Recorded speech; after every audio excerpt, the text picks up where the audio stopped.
You're listening to the TeamCPNZ Media Podcast, where we take you to the heart of the adventures, delve deep into the tough stuff, and share learnings that these epic humans draw from their experiences.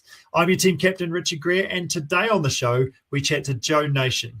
Joe is a fantastic athlete who loves an adventure and someone who's been pushing the boundaries in the relatively new world of ultra bike pack racing. He has also recently become a Giant Bikes ambassador, which was how we managed to connect. Over the last couple of years, he's completed some epic missions, both for himself and in those competitive bikepacking races where athletes travel thousands of kilometres solo, manage their own food, their navigation, and their sleep strategies to get to the finish line as fast as possible. In this podcast, we talk about his early days of racing, the Enduro World Series, through to his 2023 podium in the Tour Divide event, which runs from Alberta, Canada, and finishes 4,500 kilometres later on the US-Mexican border. The event is actually on at the moment. To his win at the Silk Road Mountain Race, which runs through the high alpine mountains of Kyrgyzstan, 2,000 kilometres, 30,000 plus vertical metres of climbing, through to some of his local adventures with a fastest known time FKT lap of the Kyrgyzstan 500, a loop that takes in the Heafy, the Old Ghost ride, riding through Takaka and Murchison to get back to the start again. So make sure you check him out on his socials and specifically his YouTube channel, where he shares all these epic missions that he goes on as well. At the end of this podcast, we actually talk about his latest mission, which was to ride to the West Coast via Browning Pass, which is just south of Arthur's Pass, a trip that I've done on foot. So you make sure you do check out his YouTube channel, and you'll see how it unfolded, his latest video, which is labeled No Country for Bikes. So let's lock in and enjoy this fantastic chat with Joe that will get you inspired for your next adventure.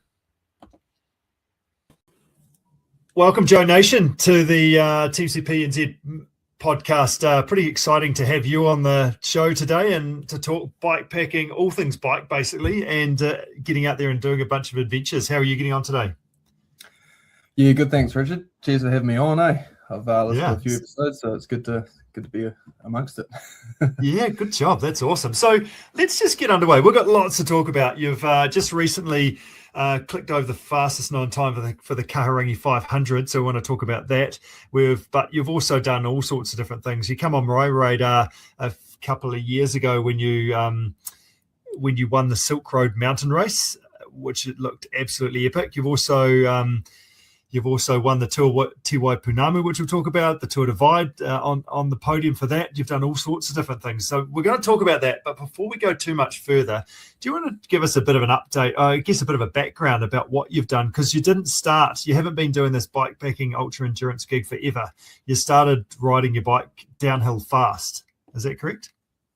Yeah, I was definitely fully gravity orientated, so to speak, since I started riding a bike when I was about 15 or 16. So went downhill, sort of chased the World Cups for a few years, mainly just camping and doing a bit of an OE. Sort of gave up on that, went to uni, and then while I was at uni, the sort of enduro scene came out of nowhere, and was a bit more adventurous than the World Cup downhill. So I was like, I'll throw my hat in the ring for that. Managed to figure out how to get pretty fit. Enduro is downhill, but you've got to ride your bike uphill as well. So you've got to be fit enough to still have some oomph to be able to go downhill as well. Pretty much. Yeah. It's big, long days. They can be sort of 10-hour days, and you're just climbing. And sometimes you don't always pedal. Sometimes it's massive chairlifts in the French Alps and the Dolomites and things, but the descents can be 20 minutes long and really, really physical. So, it's one of my downfalls of downhill wasn't having the fitness, to be honest. So throwing my head, I had a lot to learn in terms of enduro, but I was so passionate about it that I was like, okay, I've got to figure out how to pedal up a hill and do it a lot. That surprises me, sort of where you're at the moment, that you're a guy that didn't have the fitness for the enduro sort of things. That's interesting. It'd be interesting to go back and have another crack at it now. Yeah. Well, the enduro, I figured it out, and I did get fit for enduro, but for downhill itself, like for example, the only World Cup I qualified for was Champery in Switzerland, which is like the steepest and most vertical, and it was raining and stuff, and I was like, it's because I didn't need a pedal. I'm just hanging on.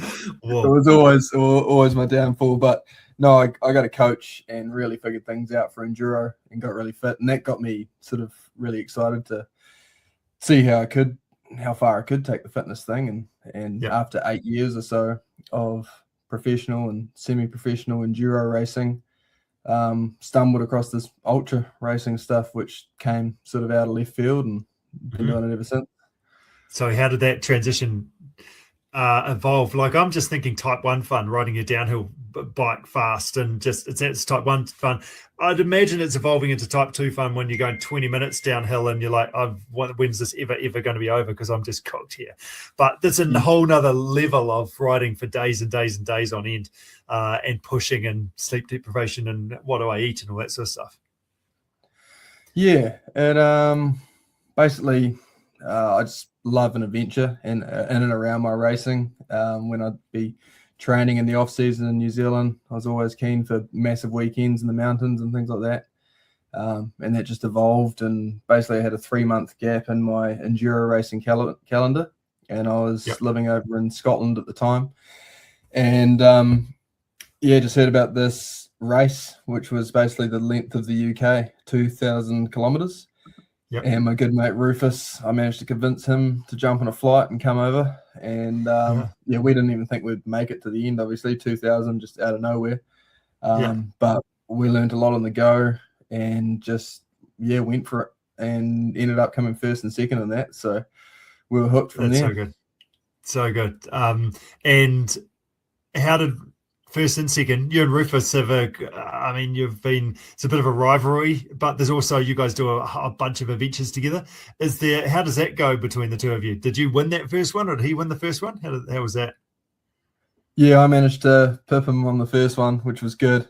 Actually, he's I don't know whether he's really beaten me. He's just really pushed me on to the end. And we even had one of the races we set up was the length of New Zealand, and we were trying to race each other, both starting at opposing ends. And that was one that I was really worried about him. He'd done the South Island leg of it twice, and I thought if there was ever a time he was going to get me, that was it. But I managed to beat him on that one as well. So, really? Poor Rufus. Yeah, one day he'll get me. He was coming for you. He'll keep coming. Yeah, that's good.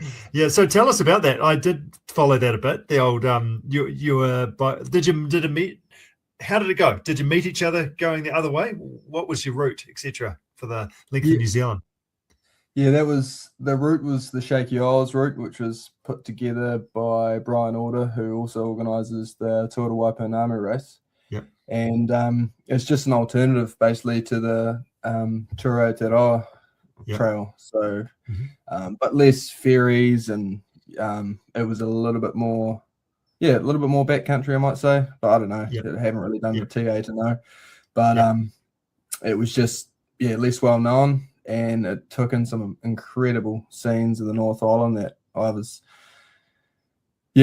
always tell people just to travel on the South Island and written the North Island off, but that's completely flipped on its head since riding through the North. It was incredible. So, and we ended up meeting in the North Island somewhere, and it was a good battle, and it was, we had that ferry crossing in the middle, so Rufus pushed really, really hard to get a ferry crossing that he'd sort of booked in and was hoping to get, and potentially too hard. I think he sort of blew himself up, and he had to crawl for the last sort of 5 days. But 5 days is a long time to crawl. Yeah, it's all part of the tactic. So actually, before we started, I said, "Don't get that ferry. You should go slower and look after yourself." But it's just opposing racing styles. Basically, I like to, I suppose, take my time and execute and try and draw out my energy as best as possible. But he's better at just if he feels good, he goes for it, and he just goes for it for the start and hangs on as long as he can. And one day that'll pay off. Where did you meet each other? Did you meet, and which end did you start at? I started at the north, so Spirits Bay, which is one of the most northern points in New Zealand, and it's the North Island section is actually longer. It's 1,600 kilometres versus 1,400 for the South Island. Yep. And we met each other, I don't know, I think it was north of Masterton, sort of a zone. So about the halfway point, but I'd actually by that point climbed, I think, an extra 4,000 or maybe 5,000 meters vert. So, but we're in similar sort of kilometer range. So was pretty confident at that point that I just needed to, send it on home and it'll be all right.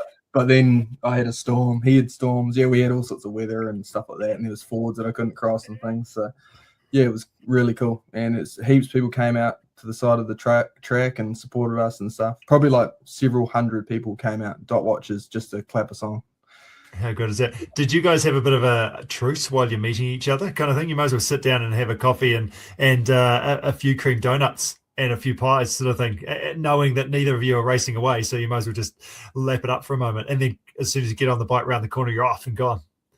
Yeah, well, that's what we were hoping to do. But I woke up in Hunterville and then did some maths and I was like, oh, it's 5 a.m. I think if I ride 330 Ks fast enough, I can get to the 8:30 Wellington ferry. So I was on an absolute mission that day. It was just a wait.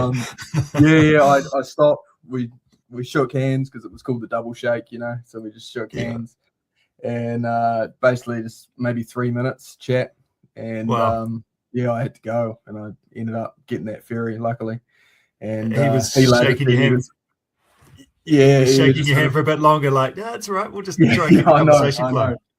He planted some doubt in my mind. He was like, 8:30, you sure? You look after your body. Yeah.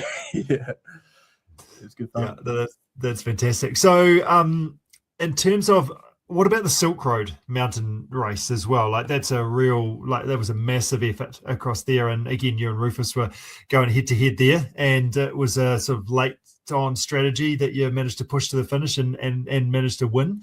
Would you say that's your biggest win in this whole endurance bikepacking world? Yeah, 100%. It was just really hard, and it's known as being the hardest. And I sort of thought, oh, how hard can it be? Because I did the British one I mentioned earlier. We were so clueless and just made so many mistakes and just did so many things incorrect that I was like, I don't think things will get harder than that, because I was just making it so hard for myself. And probably just didn't have the engine for that sort of stuff. But the Silk Road, it was just brutal. It's the sort of just everything compounds on top of each other. It's the heat of the day up to 35 plus degrees. The altitude is we crossing passes at sort of 4,000 meters quite often, and the food resupply is sparse, and when you do find something, there's basically just some crackers or biscuits and some Fanta if you're lucky, so river crossings, it's a lot of competition because everyone, a lot of fast people try and turn up and win that one because it's iconic. So it was just everything all at once, really. It's just really, really hard. So the first couple of days really took its toll, and I was like, I doubted whether I could even finish it, type thing. For the first couple of days. Were you racing at that stage? You got to keep in touch with the front runners at that stage, don't you? You can't sort of let them go too much. Exactly, yeah. When the first pass was 3,800 meters, and I put in a big shift to get there. It was only 100 kilometers, so I was like, putting in a decent effort. And then we hit that altitude, and people were coming from behind. People were just taking off just because they'd acclimated a lot better than I had. And but of course, I didn't really think that. I thought, I'd spent a little bit of time at altitude, and I thought I figured it out. So I just thought, oh, I'm just crap. The fitness isn't there. I just haven't got what. And I hadn't done an international race since Tour Divide, and these are Europeans, so they're known to be really, really good at this stuff. So I just thought, this is me. I'm just going to try and battle and finish this one. That's the way it is. So I changed my mindset and really changed from racing for that first, ambitious, to just looking after myself, because I was like, if I've got any chance of completing this 2,000 Ks in this terrain, I'm just going to have to look after myself. So slept as low as I could that first night, ate a lot because I basically couldn't eat all day. I'd vomit everything up because of the altitude and the heat and the intensity and nerves maybe. And had like a 5-hour sleep, which was huge for a sort of top end racer. And just spent the next 48 hours just looking after myself, and people just came flying past. I just they all going past. We're going backwards. I was going past them, So I was like, this is actually working out quite well. But then there was a couple of people, well, Rufus was one of them, and a Tom, an American, who was still just flying up the front. And managed to get myself in a position that the last sort of 500 kilometers, I felt like I was good for an attack, sort of, well, an ultra attack, which is just a slight increase in speed. And used a very technical pass where it was basically hiking and really, really high and steep scree descent and stuff like that to my advantage, just with my background. And ended up running away with it and winning. So it's pretty special. That's cool. Because the terrain, like, there must have been some pretty broken bikes on that. It's, as you say, pretty rugged mountain passes and things that you're traversing across. Obviously, you didn't have any mechanicals or flats or anything like that. No, I didn't really for that. No, it was pretty good. So no, I don't even think I had a flat tire. So that's always lucky. I'm pretty conservative. And I think the skill that I've had from the gravity stuff doesn't allow me to just bomb descents super, super fast, even though I probably could. It just allows me to potentially go a similar speed or just a little bit faster, but be safe and look after the body and the gear. And even just gravel descents, that can be pretty full on for people maybe from a road background or something, whereas I can refuel and drink and look after myself and relax a little bit more maybe. So I'm not just going I'm not just going all out to try and make every second on a descent. I'm just a bit more relaxed, I think. Yeah, fantastic. You've also completed the Tour Divide. Was it the year prior, and you managed to collect a podium on that again? I'd imagine a similar event in regards to just the level of people that are doing that. Crazy, epic, and are out to win. Yep, that's super competitive. And I just thought, if I'm going to have a good crack at this sport, I might as well just go and try the most competitive and the most well-known races so that there are on the ultra calendar, and Silk Road and Tour Divide, which are just right at the top. So, Tour Divide was first. I consider myself fairly amateur when I started Tour Divide. It was 2023 the first time. And I just learnt, it was like going to ultra university over 15 days, because the first week it was just chaos, making mistakes, a fair bit of pain, some injuries and things, but just kept pushing. And by the sort of second week, I'd settled into a bit of a rhythm, and learning that it's just hard for everyone. And even though I feel like I'm absolutely crawling, I'm passing people. So you just got to keep moving in these things. And then to end up on the podium was massive for me. But I did feel like there was unfinished business, which is why I attempted to go back last year in 2025 and do a better effort of it. But pneumonia put a stop to that. But so I think I'm not bad on the Tour Divide, but it's a really amazing route. And one day I'd like to just tour it, just to see what I missed out on, and it's just really, really cool. Yeah, so 15 days, that's a completely different beast compared to like a week-long race across the Silk Mountain Road. That's another question of how do you look after yourself, isn't it? How do you keep on moving? And you mentioned you made a bunch of mistakes. What were some of those mistakes that you made? I think, what did I do? There was some footwear issues right from the start. And I basically didn't have a wide enough set of shoes, and of course everything swells and gets wider, and then I think I was compensating and taking weight off the outside of my feet and things like that, and then I had quad pain. So there was a bunch of stuff just unprepared, just didn't put the time into beforehand. I was probably far too focused on actually building an engine, and just really, really training hard for that, where in hindsight I should have been far more worried about, was my body going to be capable to put up with this sort of abuse for 15 days? So there's just different things you can do there. Because I ended up in such a state that I don't think I really tapped into the fitness I had available. You're so sore, or you make these decisions and you're tired. And then another big sort of error, I suppose, was I kept on hanging around 7th for a lot of the race, and I was just sick of it, because there were people that were sleeping a lot less than me. And then every time I'd sleep for 4 hours every night on a regimented schedule, and they'd pass me, and then I'd, ride fast and then pass them, and then they'd keep crawling through the night. And then I was like, oh, I'm just sick of this. I'm just going to do what they do for one night and then just put myself in front of them. So I did that. I picked a night and I rode all the way through, and that put me in third position. But basically, I was ruined. It was like I skipped that one night of sleep, and I was just not the same for the rest. I couldn't recover, and it was just a super hard battle, and it happened to coincide with basically crossing the border to New Mexico, which is just really, really tough. Like you've already done 3,000 kilometers or something, and then you come to New Mexico, and there's just very little water, very little resupply. It's just barren. It's hot. Your feet are in pieces. Everything's in pieces, and you just got probably one of the hardest, well, definitely the hardest for me, state of the Tour Divide to get to the finish. And the only thing that really gets you through is that you've come so far, so you got to finish it now. So I can't stop now. No.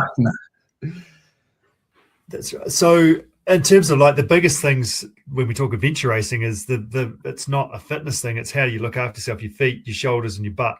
So what do you do just to sort of try and keep yourself in one piece? Do you have multiple pairs of cycling shorts, one's drying on the back of your bike while you're riding in the other pair? Because obviously you don't have time to do washing or anything like that on these sorts of events. How do you kind of just manage that side of things? Even your feet will get wet. So how do you manage that sort of through creek crossings and bits and pieces? Yeah, I just take the time to do a bit of a rotation system with socks for the feet. So just dry those out, put the wet socks on the handlebars and the Euro bars, and they'll dry in an hour or so. Okay, that's good. Yeah, and bibs, I do just take one set of bibs. I just think it's a bit too much admin to just be washing one and drying one and then volume and weight and everything like that. So I just have one set of bib shorts, but I do try, and if there's a river and I've got time, I'll dip in there as well, because I think like a build up of salt crystals and things can be one of the main factors in my opinion. So I just really try and make sure it's clean as possible, and it's not just like building up friction, or especially if I ride through like a sandy segment in the mud or something like that, I'll really take the time to make sure that bib short's cleaned right out.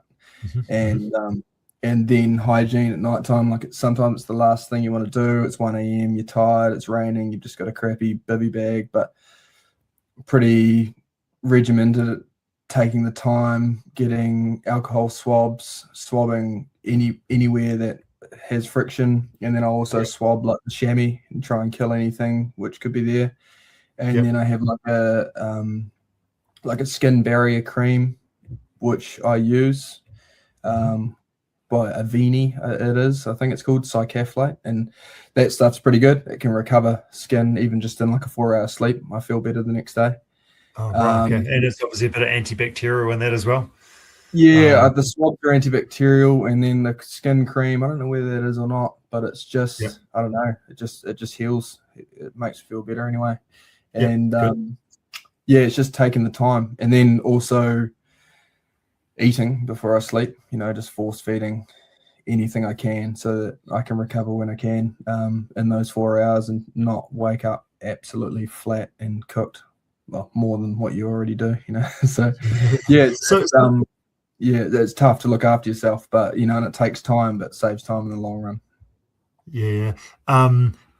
Which brings me to my next question around food. How do you do your nutrition? I talked to a guy the other day who did Tour Divide, and he was making sure he had a plan of what he actually gets from the convenience stores or the petrol station or whatever he's going into, so he doesn't just go in there and go, whoa, look at all the food, and just sort of trying to select stuff, actually go, this is what I need, and then I'm out.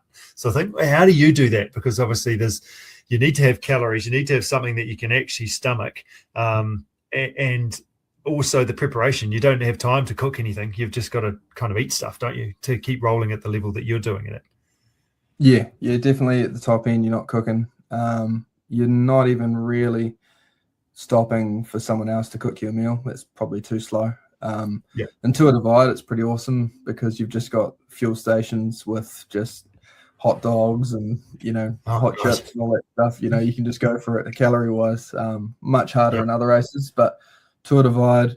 So when I get to Banff, the start line, I'll go into a petrol station and just write a list of everything I've got, and then sort of familiarize myself with, in general, we'll go to a few. This is where they, this is the sort of stuff they have on the counter. That's where that's where the caffeine drinks are, or that's where the Coke is, and, and just try and get an idea of how they do it versus what you're used to in New Zealand, what they have on offer. So they have, a lot of options, and I'll write all that down, and then I'll have like a proposed idea of what a resupply looks like. But I don't get too hung up on it, because I know that my I don't know, I would just get taste fatigue, I suppose, and I just want to change it every time. So every time I'm coming into a wee township, I'll be like, okay, what do I actually feel like? What's worked for me in the last 24 hours? If there's anything that's working, I'll just buy a shit ton of that, So it's just about getting the calories in. It's one of my strong points, actually. It's like I am able to eat a lot. In Kyrgyzstan, it was tough. I wasn't able to eat a lot, so I was like, I was just drinking a lot of Coke, basically, because you just gotta, without the calories, you're useless. So, but Tour Divide especially, you can get a lot of calories in, and also now I think so that's another example of the first week of Tour Divide. I was rushing, I was throwing everything into bags, and then I'd start pedaling, and then I'd try and eat, and you're trying to breathe, and it was all a bit too rushed. I was like, but now the second week, and now in my racing, I'll sit down for like 3 or 5 minutes outside a fuel station and eat. That give me the opportunity to get 4 hot dogs or something, and just sit down and eat them all, and get a few and then get 1,500 or 2,000 calories in, which will do you for the next hour or so, and then you graze. Yeah, and then graze. Whereas if you're just trying to do everything moving, you can't buy as many calories in. So I'm just a little bit more composed about okay, it's actually going to pay off in the long run if I can just sit here and eat a lot of calories that I don't have to carry. And I just think vaguely of a plan. And I might do, if I'm really craving it, if it's a big enough township, like in Tour Divide, there's plenty of options where you can ring up, order a pizza, and I'll just have Ziploc bags with me from a resupply, and I'll just throw the pizza in Ziploc bags, put them in every pocket that you've got on your front, and just chip away at that for the next 24 hours and stuff like that. So, perfect. Just thinking ahead and making sure you're getting as many calories in as possible. And if one thing isn't working, don't think, okay, well, I can't eat, I'm just going to have to stop and camp. Try something else. Try Coke. I always turn to Coke. I can, you can get a fair distance off a bottle of Coke. And then I always have just gels, emergency gels. I have my Rhino Power gels just in a bottom of a bike bag somewhere. And sometimes when I can't eat any real food, I'll just have a few gels or something like that. You get a few extra hours, you get to another township, and then you'll find something that you can eat. So it's just figuring out a way, and not just getting into because the problem is when you're hungry, things just start getting negative, and you just because your brain's exhausted of the glycogen as well. So you just start thinking, what am I doing? And I'll just set up here. And it's gonna be better. All right. Yeah, exactly. Why am I here? It just talks you out of everything. So just keep getting the calories in. Yeah. One thing that come to mind for that, because this is 15 days that we're talking Tour Divide here, is like you're talking hot dogs, and you're talking all this sort of stuff. What about some vegetables, like some carrots? Are you just ordering the vegetable pizza? Is that how you're getting your veggies in? You must be starting to crave that sort of thing, just an orange, please, or some fruit, or not so much. Yeah, just give me the hot dogs. Pretty much. I don't think I was in. I mean, when I finished, I was definitely craving that stuff, but I was just worried about fuel. I was probably, if anything, trying to avoid fiber. I didn't really want multiple pit stops. I'll just keep it really basic and just keep going, and that's just for me, that's sort of what it takes. Rather than this, some veggies would be nice, but. Somebody's going to give it to me in a bag that's sort of mushed up. I'll have it, but other than that, yeah. That's good. some tomatoes in the sauce. That's about it. Yeah, there we go. That's the kids. They'll sell you on that one. It's good for your dad. Which brings me to this Kairangi 500. Tell us a little bit about that. You've just recently gone and done that and ripped around there in a heck of a hurry. Tell us what that was about, and tell us about the route as well. Yep, the route. It's another Brian Alder route. It takes place, sort of circumnavigates the Kairangi National Park. So usually you start in Murchison and then you'll head to Lyle and do the Old Ghost Road, and then you'll head up the coast through Karamea and then do the Hifi over to Takaka, and then from there you go up the Ramika and then south through or past Motueka, Tapawera, over the Parika and then back to Murchison. So it's really good. It's really popular for bikepackers in New Zealand because it's great. You know, you get a couple of the best rides we have, and it's linked up with, you know, not just annoying sections, sort of you just get from good bit to good bit with nice asphalt that you can just bomb, you know. So I like that style, you know, and a couple of good resupplies. But yeah, I first put a time in 2 years ago, and I tried to get under 36 hours because a mate who had done it, Tony Lasser from Taka, he told me it was doable in 36 hours. He was really, he'd done it a few times himself. And anyway, I did it, but it was sort of, it's really tough to go fast based on the timing of, so you have to do the Hifi in the daytime because of the snails. You can't be, riding at nighttime. And then also, if you want to do it fast, ideally you're going to have 2 resupplies, which means you have to carry less. So you'll try and get a resupply in Murchison and in Takaka. So last time I started at 5 a.m. because I thought I needed that much time, and then I got to Takaka, had a meal, and then got to Murchison, and I was too early in Murchison, and so sort of had to wait there, and then did the Ghost Road. Nothing was open. Yeah, nothing was open. No. So I ended up, not just because of the wait, I had a bit of a sleep there as well. To be honest, I was cooked. Had 2 hours in Murchison, and then I ended up getting 36 hours and 40 minutes. But so that sort of, I was like, I was close, but but also it didn't really sit too well because I had a photographer out there. We were doing a bit of a project for POC, the clothing sponsor.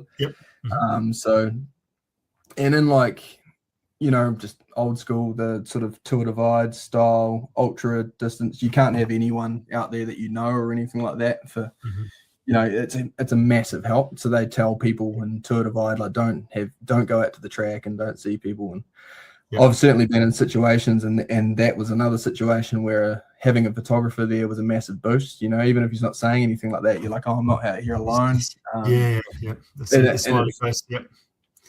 you remember why you're doing it and things like that. So I was like, oh, I love this course so much, and I want to just go and just do it by myself, and just do a good genuine FKT, a good raw effort. So just finished work on a Friday, drove to a road end, stayed in Westport, and then next morning drove to the road end in Seddonville, and then started later with the hope that I would be in Murchison when it was open, you know. And just ended up, it was 2 years on, and what I didn't account for is just being fitter, I suppose. I thought I'd planned it to the nth degree, but I was just pedaling faster, which is a good thing, but it also meant that I once again didn't have any food in Murchison, so I just did the Hifi in under 5 hours, which was about an hour faster than last time, and then got to Takaka, and thankfully I knew, I was like, okay, looks like I'm going too fast, so I stocked up in Takaka for, you know, basically 24 hours of food, just put everything where I could. That was a plan B, so I did have enough capacity for that scenario, and then got to Murchison. Sure enough, I was there at 5 a.m, and so shops didn't open until 6:30, so just carried on to the Ghost Road. And then punched over the Ghost Road and ended up. So how long have you been going for by the time we got to Murchison now? So you've stopped once in Takaka? Yeah, just stopped, and that was just a supermarket stop. Then, so by the time you got to Murchison, you're like, okay, I can't stop here because I won't be able to get any food. You loaded up anyway, but how long did it take total time to get to Murchison? I suppose I was in Murchison at 5 a.m. and I left at 7:30. So, 22 odd hours or 21 and a half, yeah. Yep. And you're 400 Ks in at that point. And I was keen. It had been a really cold night, been 4 degrees, and it's a little bit bland, that section heading south, to be honest, like through past Tupperware and things over the Parika. Yeah. So, yeah, it would have been the dream to get a hot pie from Foursquare or something like that. But, no, just more basically just lollies or whatever. That's the issue is when you're going long distance on calories, you can only really take sugar. The savory food just doesn't pack well. But that's just what I crave. I just love savory food, sandwiches and pies and hot dogs and stuff. So just had to push over. You're committing to the FKT at this point, aren't you? Like, I'm too early in Murchison, I'm doing well, which is a good thing, but I'm here, so let's just commit. Yep. I pretty much committed at Taka. I was like, okay, I'm going fast. I'm committed, and loaded up with enough. And then halfway through the Ghost Road, I did a bit of maths, and I was like, holy moly, there's a chance I can get under 30 hours here. And I was feeling pretty ruined, but that gave me a bit of a kick up the arse. And I was like, for the last 2 hours, I just need to hammer it, and then I can get under 30 hours. Got to the end of the Ghost Road and I had like 8 minutes, but I'd parked and started the course at the sort of bridge down in Mokanui, so it's crawling down through Sedenville, just like absolutely ending myself. Far too many watts for that deep in. And I got there with 3 minutes to spare, so it was 29 hours and 57 minutes. So, well done with a 2 in front of it. That's good. Yeah, it is a lot better than expected. So, it was great. It went really well. Felt happy with the speed on the Ghost Road and the Heafy, but there's time. It's well and truly beatable. Like in the middle of the night, it's 2 a.m. and I'm going down. It's just gravel, and I'm looking at my power, and I'm like, there's not much I can do here. This is not where it needs to be. But I think what's that number? What can you share? What's that sort of gravel power number in the middle of the night when you don't really want to be there any longer, and you're cold, and you're probably not going to get your pie in Murchison? Yeah, anything under 200 is crap for me. Is what I was thinking. So, but when you're fresh, it's all about holding back. So the Heafy, for example, every time I'd look down on a climb and I'd be over 300, I'd be like, no, knock it down. Just keep telling myself to knock it down. And then I find it easier when I'm on single track or when I'm having fun, basically, to put out good power. But when I'm just on the aero bars, just on a gravel road at nighttime, staring at a head torch, you just find yourself pedaling away, and then 10 minutes later you're sort of daydreaming, and you look down, you're at 180, and you're like, oh, push, put it up. And then just remembering to try and eat, keep eating, and just keep the sugar in. It was a pretty rough night, to be honest, but did what I needed to do, and stoked with the 30 hours and 29 hours. 29 hours, and and the overall power had just massively jumped in the last 2 years, the normalized. So obviously in a progression, just turning into a little bit more of a long distance sort of a guy now. And tapering off. I'm naturally a long distance guy, but spent 8 years trying to get power in my legs for enduro, so I'm probably just training myself out of that now. There's a few type 1 muscle fibers opposed to your type 2 fast twitch sort of thing going on. You're just able to keep rolling for a longer length of time. What were you carrying? Tell us a bit about your bike setup on that one. What bike were you riding, and have you got a vest on? Have you got like a handlebar bag, top tube bag? What are you rolling with in terms of gear on your bike as well? Well, thankfully I've got the brand new Giant Anthem, which was amazing for it. And to be honest, getting that bike inspired me to just give that course another go. I got it because I wanted a full suspension, but I think it's the way forward for bike packing. Even stuff like the Tour Divide, I think full suspension is just so comfortable, and they make them so fast these days. And that Anthem is just ridiculous. And it's got place for 2 bottles on there as well. Yeah. Or you can, or put a decent sized bag in there as well. Might try and get that sorted. So yeah, and super fast, super light. And I basically had a top tube bag that had food in it, and I had a tiny little sort of triangle bag which basically had 2 spare tubes and a spare head torch in it. And then I had an ultra vest which had 2 liters of water and a rain jacket in it. And that was about it. Yeah, that was just, pretty much just take a rain jacket, and then I took knee warmers and a balaclava for the nighttime. And that was everything I took. Every other pocket or crevice was for calories. Food, give me food. Yeah. So it's big spend up in Taka. Yeah, so you keep it pretty basic. But the forecast, looked good, and so I was lucky I could pick my weekend. And so I wouldn't really advise people do a mission like that with so little, but also having done it before, I knew where every hut and barn and shelter and stuff was, so pretty confident to just keep pushing. I know that as long as I have the calories, I can push hard enough to stay warm, and then I'll be fine. So it's just everything once again stems from the calories. It's awesome, isn't it? So good. And then, can you tell us the plan for the weekend, or is that sort of under wraps? Nah, nothing wrapped. The plan is to just another Rufus mission. We're going to cross the Southern Alps, but we're going to start from the New Brighton Pier at 4 a.m. on Saturday. Here it's going to be King's birthday weekend, and then we're just going to head straight up through Darfield for a bit of breakfast, and then past Lake Coleridge, and then up the Wilberforce River, and then over Browning Pass. But we'll probably stay the night in the Morpeth hut, which is at the bottom of Browning Pass, and then pop over that pass the next morning on Sunday and make our way past Harmon Hut, and then down I think it's the Arahura River, and out to Hokitika. But it's genuine just walking track, as you know. So there's going to be a lot of hiking.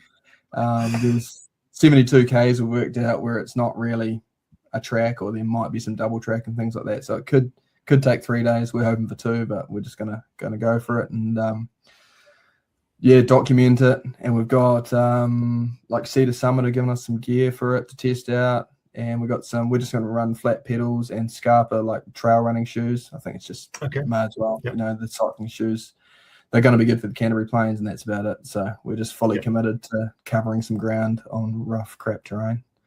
How good. I was just hoping you were going to explain that a little bit more. I've done the Browning Pass as part of the 3 passes trip, which you run from sort of Klondike Corner where the coast to coast finishes, up over Whitehorn Pass, Browning Pass. There's another one as well, Harmon Pass, I think it is. But Browning Pass is like grunty, like a steep hill. So that's bike on your shoulders, and you're going to be groveling for a couple of hours. It felt like it was steep. I just had running pack basically on, and it was steep doing that. But plus a bike, you'll definitely know about it. Sweet. That's what we're in for, right? And quite fun. So hearing you talk about, I'm looking at some satellite images to try and figure out how bikeable these bits will be and where the route might be as well. So it's back to basics pioneering type days. It's pretty fun to go, is a bike even useful to take? Are you better off just with the running shoes out of New Brighton? You might be quicker. Yeah, I know exactly. But it's bringing us back to the early days we used to do. I used to go tar hunting up the Red Stag, going up the Rangitata, and I used to bike in there and then camp at the hut. And then, but these days it's like, now I've got this fancy full suspension cross country bike and 160 mil cranks. And, I was like, maybe I can just carry on riding. Where in those days I'd be walking, and it's going to be cool to see what terrain I have to walk and what I can ride. And, hopefully I haven't really done enough hiking training or anything like that, but we're just going to have to deal with it, I think.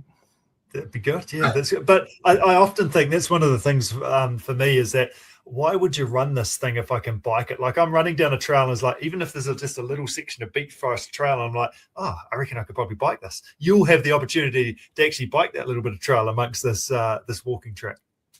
Exactly. Yeah, I always get really frustrated walking anything or tramping or anything like that, especially when there's premium downhill potential. So, but, the converse is I got to lug that thing up Browning Pass. And, I haven't done it like you, but I've just been on Google Earth before our meeting, and it just looks vertical. It's a wall. Yeah, that's right. Well, actually, I think that was one of the routes in the early days when they were looking to try and where's the route across to the west coast, and I think there was a proposed route across that Browning Pass. So yeah, there are some good sections of it. So I think you might even sort of see some remnants of those sorts of things across Browning Pass, I remember. So yeah, what a cool adventure, and just getting out and amongst it. What will you eat? Will you take some dehy meals just in terms of the length of time and a overnight or two out in the sticks? Yeah, that's the plan. I've been to, I got a few, outdoor backcountry meals, I think, and breakfasts, and I'll bring a cooker this time, so it's pretty luxurious compared to racing. We've even got a wee coffee pour over buddy thing, so it's bougie stuff. It is indeed.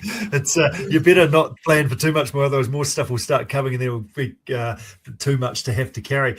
Last question: who comes up with this? Is it you or Rufus coming up with these ideas? Where are these coming from?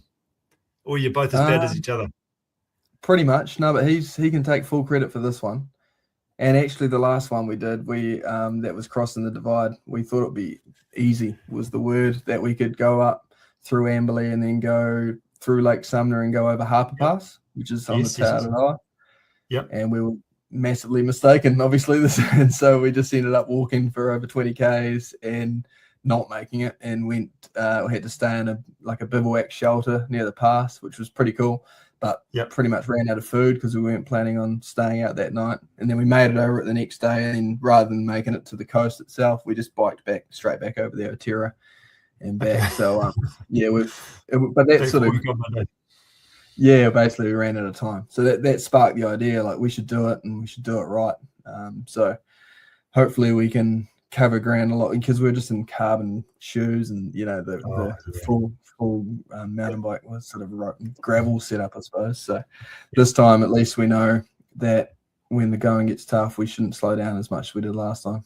Yeah, that's right. Well, that was in the old days. That route that you took past Lake Sumner was like Rod Hibbard from Blue Dog Events back in the day was actually looking at running an event over that course, and having to have 10 Ks where you actually had to pack your bike down because you weren't allowed to bike on it, and actually have to carry your bike over the pass with the view of then riding back down the Taramacare. I think the Taramacare is worse. There used to be a better track down there than what it is nowadays. But that is on my list of things to do exactly what you've done. So sounds like we need to make sure that we do a better job with some walking there. But yeah, interesting. I was wondering if you'd done that route, but as you're lining up this more hefty route that you've got on the weekend. Yeah, no, but the advice is that we should have listened to or looked into is that when we got past Lake Sumner, we just stayed on the Tauranga walking track, but you can actually cut across the right-hand side or the true left of the Huranui, and then there's double track, so we could have just ridden a whole bunch of the way. Yeah, it's obviously for servicing those huts up there, I think the rangers use it. So I think, you don't have to walk as much as we did, and you can pedal close to Harper Pass itself. But yeah, as you said, the Taramacare, that's still slow going. Yeah, I think it's a theme that, 30 years on, these trails are just a bit slower underfoot. So which makes it even worse for biking. But yeah, that's right. Well, well done for giving it a crack anyway. Well done for looking on the satellite maps to see if there is a track across the other side of the river. All those little things make a difference to your weekend out. But hey, I just want to thank you for your time. Super cool to have a little bit of insight, a little bit of learning, a little bit of how you do things. And look forward to hearing or seeing some footage and bits and pieces from your adventure this weekend. And just keep doing what you're doing. You're inspiring a whole bunch of different people, and pretty cool to be out there adventuring and getting amongst it. Cool. No, thanks for having me, Richard. It's been good chat. Yeah, absolutely. Cool. Well, go well, and we'll catch up soon. Cheers, mate. Cool. Cheers, Joe.